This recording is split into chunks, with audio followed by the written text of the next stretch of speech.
So let's bring attention, awareness to how we're seated in meditation, our posture. So we keep our feet flat on the ground and we think about the back being straight, the torso being open, as though there's a beam of light all the way from the top of the back of the head straight down to the tailbone. And we want this beam of light to remain completely straight. We check in throughout the meditation to make sure that we haven't started to slouch or lean. We're holding the body up under its own power.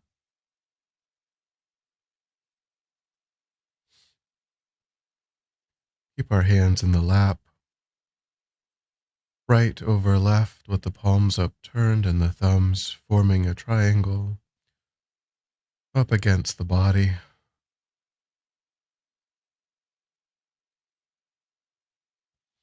Our eyes are gently closed or slightly open.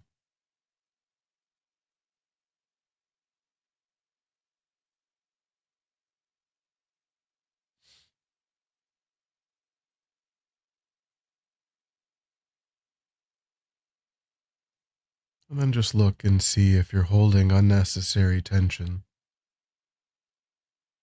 in the body. Just gently relaxing the muscles of the face and the shoulders.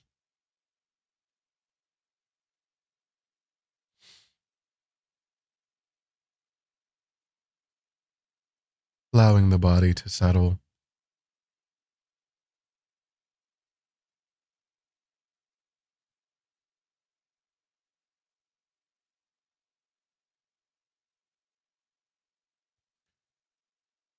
And try to hold your awareness just to the body and mind, telling yourself that there's nothing right now to think about or do other than the meditation, letting go of thoughts of the past and any stress or worry or thoughts about the future.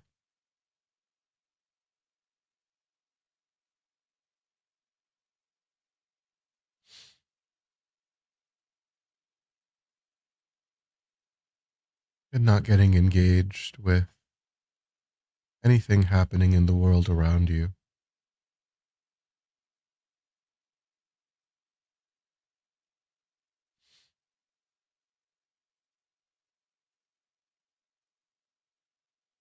Start to use the physical sensations that accompany the in breath and the out breath to hold that awareness.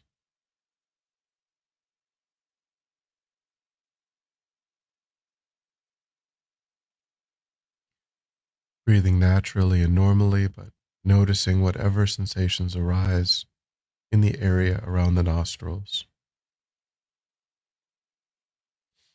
Letting go again and again of anything that might arise in the mind that isn't that physical sensation.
Then, on your own, set a virtuous, altruistic motivation,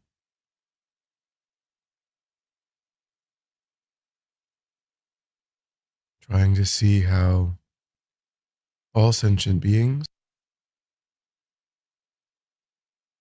are the same in wanting happiness and wanting to be free from suffering. And my contribution to that depends entirely on my own mind, whether I can develop good qualities, whether I can reduce my tendencies and habits that are unskillful, cause suffering for myself and others.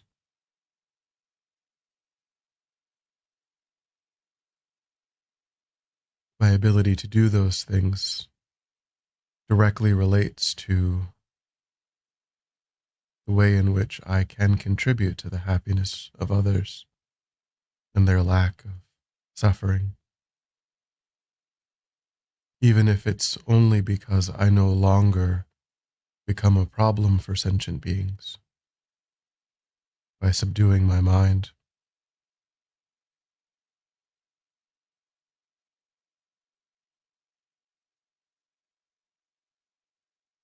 I think that's the real purpose of our time, to become more able to benefit others.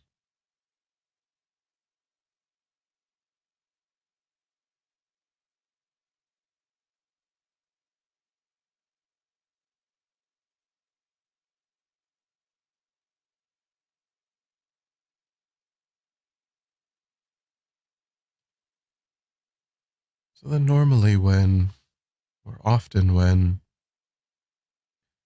we might meditate on bodhicitta, all of the steps might be presented at once. But I thought to do a number of sessions where we just focus on each step individually, give it more time.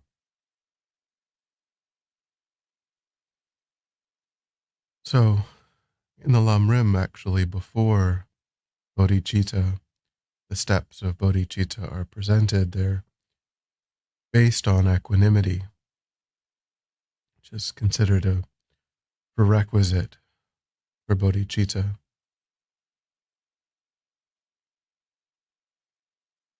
We've done equanimity several times, and probably most people have done it a number of times as a standalone meditation, but we'll try to briefly review.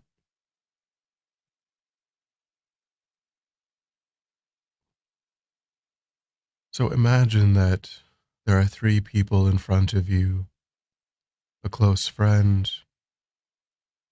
and then someone that you've seen but you do not know,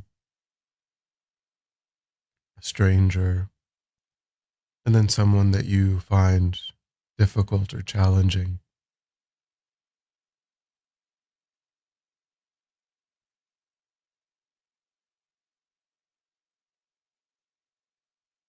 And turn your attention to your friend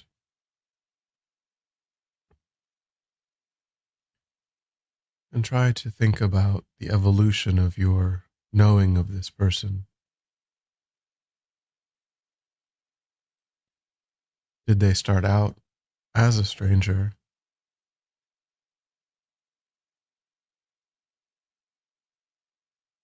And did they become a close friend?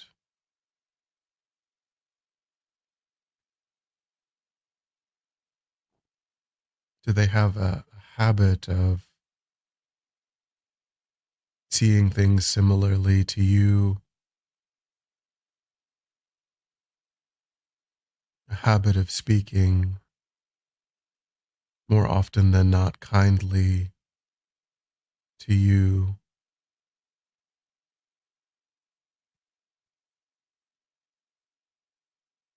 Do they show concern and interest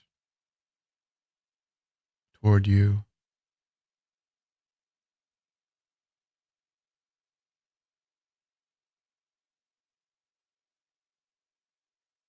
try to gain an insight into how your relationship evolved and deepened and why. What were the underlying reasons?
Then think about, turn your attention to the stranger.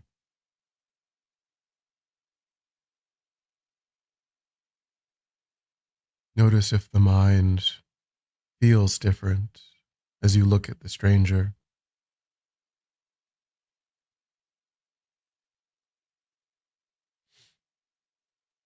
Imagine if this person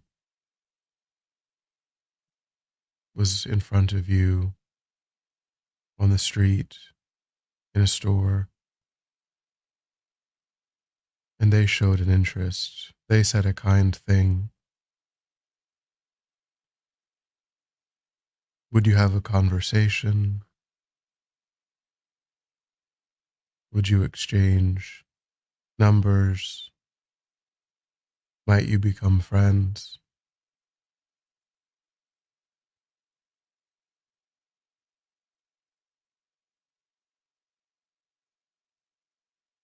If you became friends, would you naturally and spontaneously look at them differently?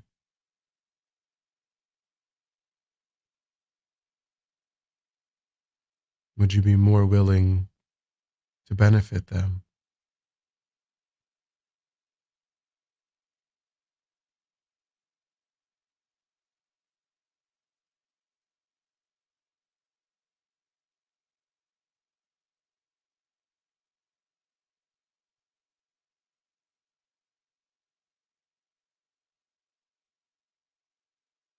Then turn your attention to the difficult person and imagine that they perhaps apologized,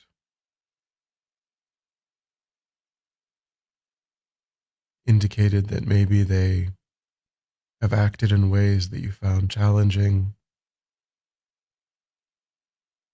said that they were going to work on it. They started to show more interest, more concern.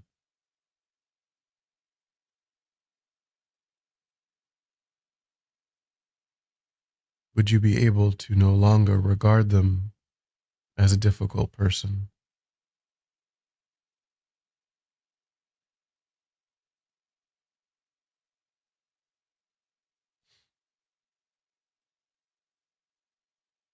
And try to recognize that in these examples, we look at the behavior of the other person only in relation to oneself. only in relation to what we enjoy, what benefits us, and what we find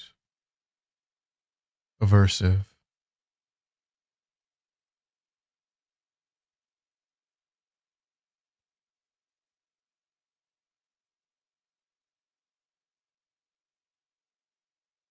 Try to see how there's no logical, reasonable basis for these categories.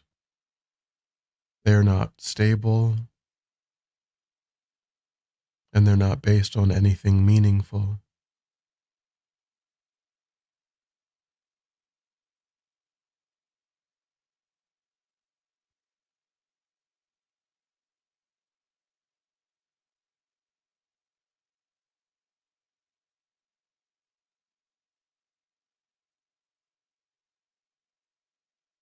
Try to hold that insight in the mind.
An equanimous mind is a mind that is suitable for the arising of bodhicitta. The first step in that process is to recognize all sentient beings have been my mother, have played the role of a caregiver in the past.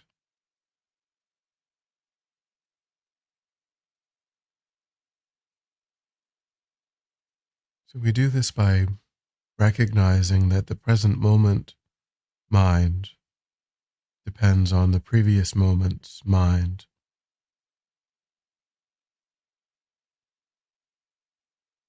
That the state of my mind in this moment came from the previous moment, and so on and so on, tracking back all the way to birth and then beyond.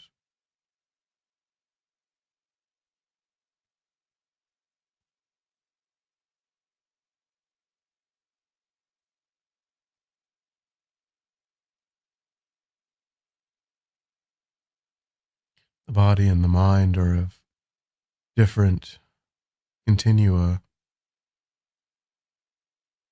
The body came together in the womb, but the mind existed before.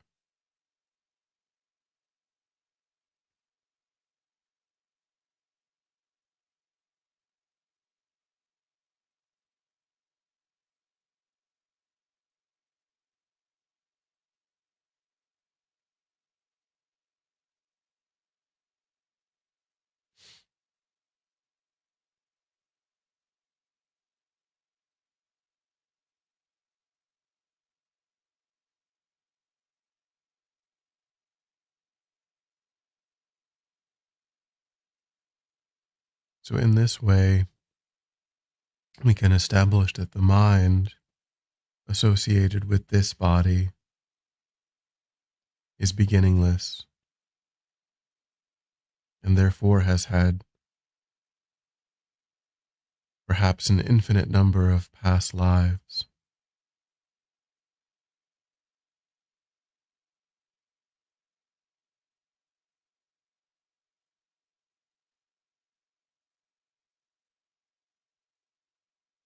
In a great many of those lives, the birth into that life depended on a mother.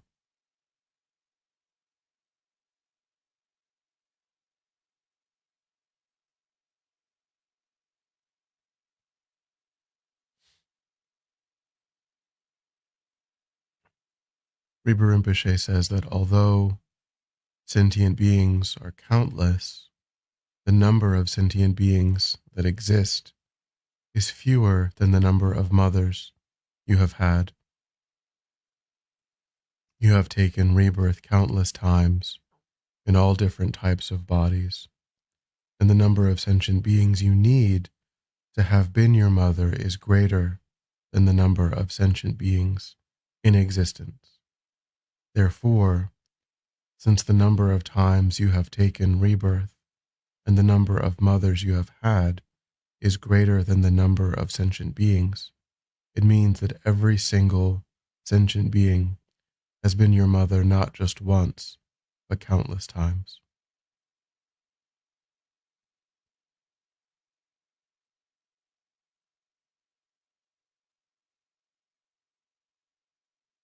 So we think that the mother that we had in this life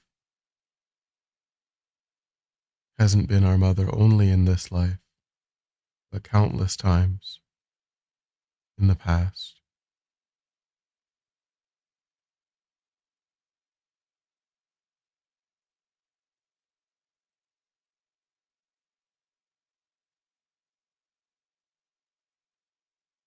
But also our father in this life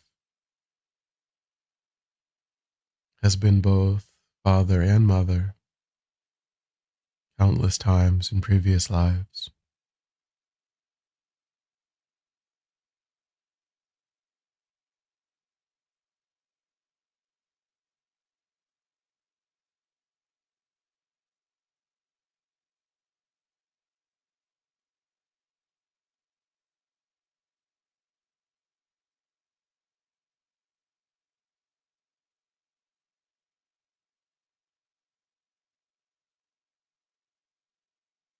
Each one of our close friends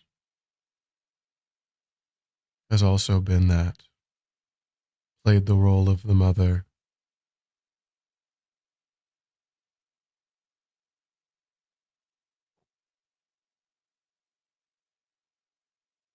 Even everyone that right now we think of as an enemy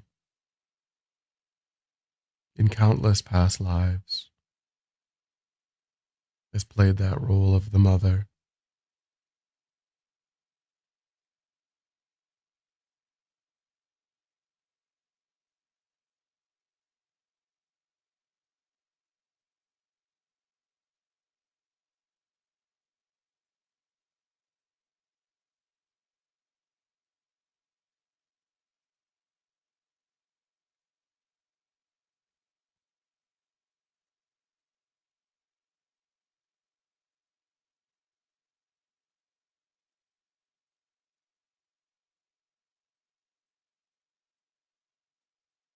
So try to use whatever lines of reasoning are helpful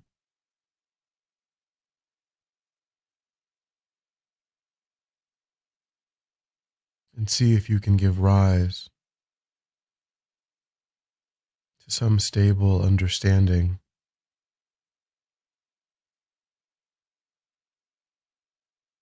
that it's just a statement of fact that every sentient being in the past has played that role for us. Our mind and their mind were related in that way.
And then when you're ready, we'll come back together.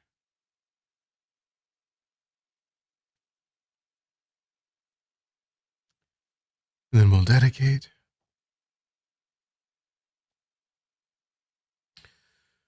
So recollect the virtuous motivation that you had, the effort that you made in actualizing that motivation, and think, may whatever positive energy I've created, may it ripen in whatever way is best to benefit sentient beings. May it ripen to give sentient beings all temporary and ultimate happiness and freedom from suffering.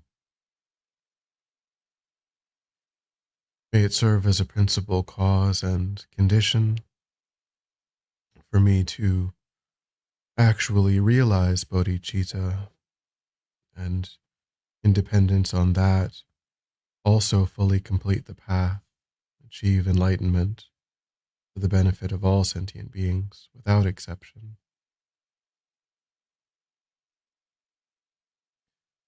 By practicing in this way, may it pacify any hindrances to the long lives of our spiritual guides. His Holiness the Dalai Lama, Lama Zopa Rinpoche, Geshe Sherab, Venerable Rabina, all of our spiritual guides and mentors.